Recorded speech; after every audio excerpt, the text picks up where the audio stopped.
Bien bonjour et bienvenue dans une autre revue très spéciale et aujourd'hui nous avons un truc très unique qui est le Transformer Dinosaure.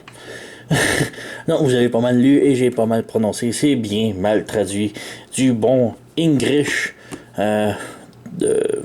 Ouais, c'est transfamé. Donc, on a ici une compagnie qui n'existe pas. Il n'y a aucun nom nulle part. Ils ont fait leur propre version. Même pas. Ils l'ont même pas fait. Ils ont volé le modèle d'un Dinobo qui a été créé. Donc, on a certaines personnes que j'ai oublié le nom qui a créé un Dinobo à l'aide d'une imprimante 3D. Il a mis son kit sur Shapeways pour tester la fabrication de son Transformer Dinobo sur Shapeways en imprimante 3D. Et une compagnie qui est nullement citée sur cette boîte lui a volé, lui a dérobé son modèle, son moule et l'ont commercialisé. Donc, c'est ça. C'est ça. Donc, je supporte pas vraiment le vol et le truc comme ça, mais par contre, c'était tellement quand même une belle figurine que j'aimais beaucoup quand il l'a présenté en imprimante 3D, seulement des pièces blanches. Je trouvais la transformation et le robot quand même superbe. Alors, quand celui-ci est sorti, bon, c'est plate pour le designer, mais je voulais mettre la main dessus pareil. Donc, voilà, on a la boîte ici, transfamée, dinosaure, qui est évidemment Dinobot de Beast Wars. On a ici le mode Dino sur un côté, un beau petit art sur l'autre. En arrière, on a un superbe beau art de Dinobo, mais je sais pas si lui aussi a été dérobé. Alors, rien en dessous, rien au-dessus, et perdons plus notre temps. On jette la boîte.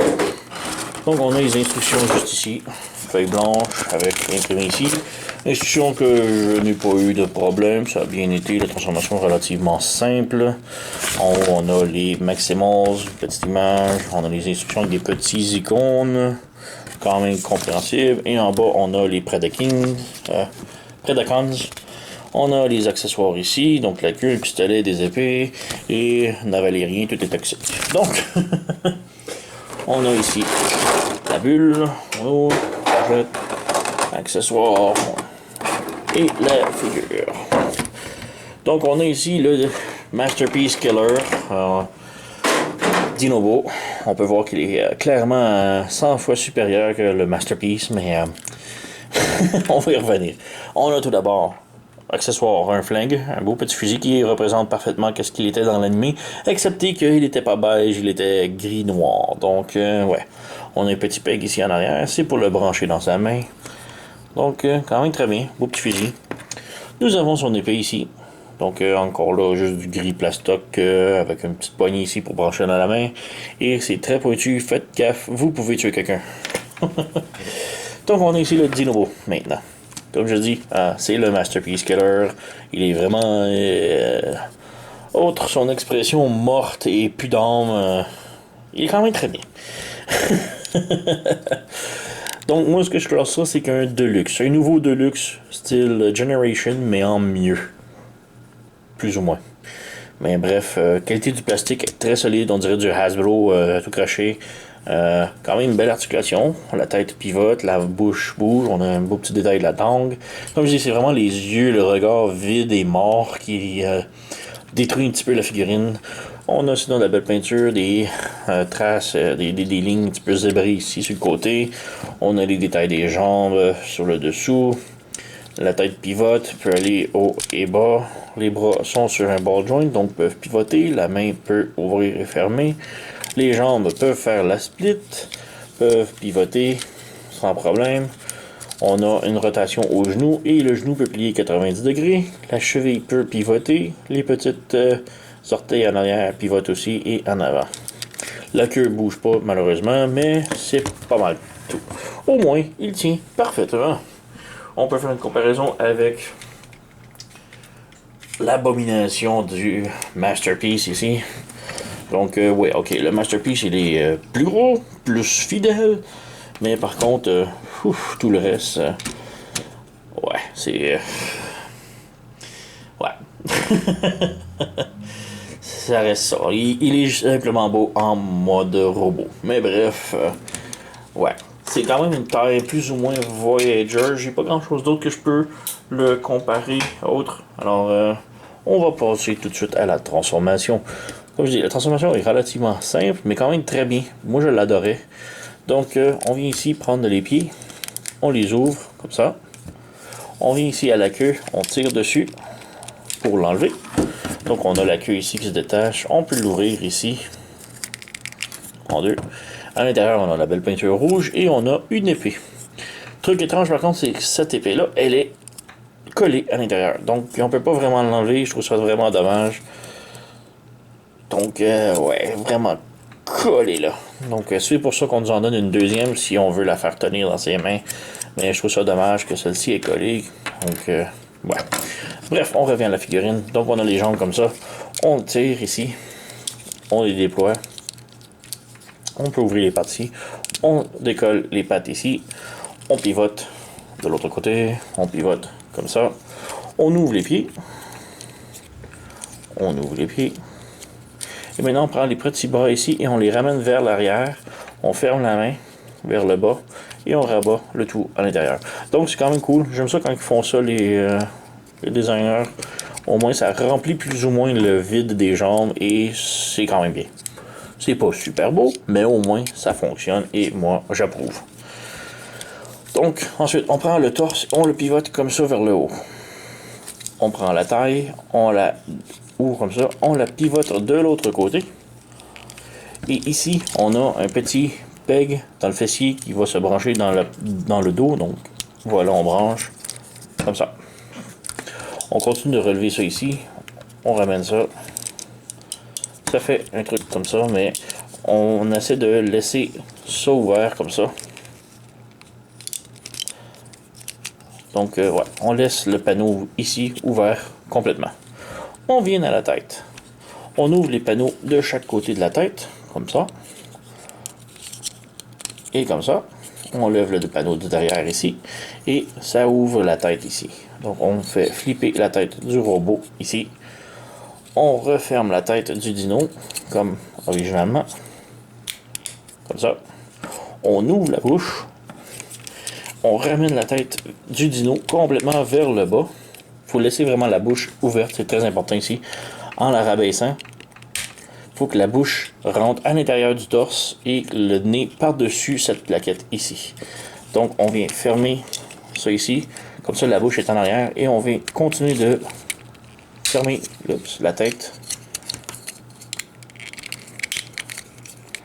Ça c'est défait ici, mais il faut juste fermer la tête. Voilà, comme ça. On referme le tout. Tout débrancher. Mais là, il faut juste... On va juste ouvrir ça un petit peu. Voilà. Il faut juste fermer la tête complètement. C'est très... Voilà. Et là, on ferme le torse complètement vers le dos comme ça, pour qu'on peut voir ici la mâchoire rentre à l'intérieur et le nez à l'extérieur. Et là, tout ce qui reste à faire est d'ajuster les bras, les mains, les bras et les mains. Et nous avons Dinobo complètement transformé.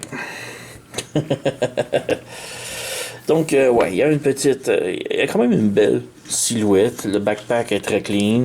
On n'a pas de... rien qui coule. Le torse est un petit peu désiré, mais quand même, pour une figurine designée par un simple fan qui a mis son design sur Internet et qui doit regretter aujourd'hui, c'est quand même vraiment pas trop pire. Donc, ouais, la tête, c'est la tête qui a le problème un petit peu. On voit qu'il n'a pas été capable de designer une tête très ressemblante. Le bleu, elle est un petit peu trop bleue. Tête humaine. La tête est sur un bas joint, donc elle peut pivoter, peut tourner. Sinon, les bras gardent la même articulation. On a le petit carré juste ici pour mettre les armes. La taille ne pivote pas malheureusement. Les jambes peuvent s'écarter ici. Cliquer de l'avant, en arrière. On a un pivot en haut du genou ici. Le genou peut plier un peu plus que 90 degrés, surtout si on enlève la main ici. La jambe peut plier beaucoup plus. Mais bon, je l'aime la main ici. Le pied est sur un ball joint, donc peut pivoter haut et bas. Donc, quand même bien. Mais comme je dis, c'est une figure plus ou moins de luxe de taille Voyager. Bon, pour les armes, on a le carré ici, qu'on peut les brancher dans la main. Voilà, on ferme. Et il tient son bouclier. Pour l'épée, on peut y mettre également ici. Voilà. Il tient bien. Ou sinon, si vous voulez lui mettre son flingue. Malheureusement, pour l'épée, il n'y a pas de place en mode dino ni le flingue pour le serrer, mais bon. Et ça donne pas mal ça. Petite comparaison, donc vu que je sais pas trop quoi le mesurer, j'ai les figurines récentes de Dropkick Studio Series qui est Deluxe. Lui, il est plus de taille Voyageur. Et on a le Leader Siege Magnus ici.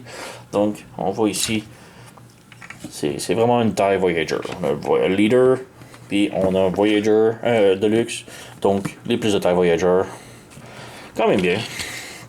Mais bon, c'est un knock-off, plus ou moins, sur un design volé, mais reste que la figurine est vraiment quand même très bien faite par un mec seul chez lui. C'est quand même superbe le travail qu'il a fait dedans.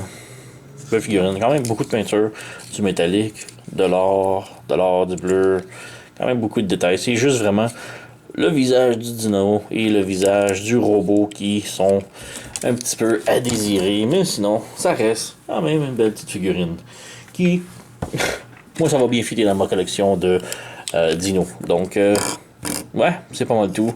J'ai rien d'autre à dire, ça se vend environ 30$, je crois. Je l'ai pris chez Sir Toys. Je vais mettre le lien dans la description sous la vidéo. Si vous êtes intéressé, allez voir. Sinon, allez voir pareil. Et Sir Toys a tout le temps des trucs superbement intéressants et très funky comme celle-ci. Alors, n'hésitez pas à aller voir. Donc, c'est pas mal tout pour la vidéo. Merci d'avoir écouté et à la prochaine.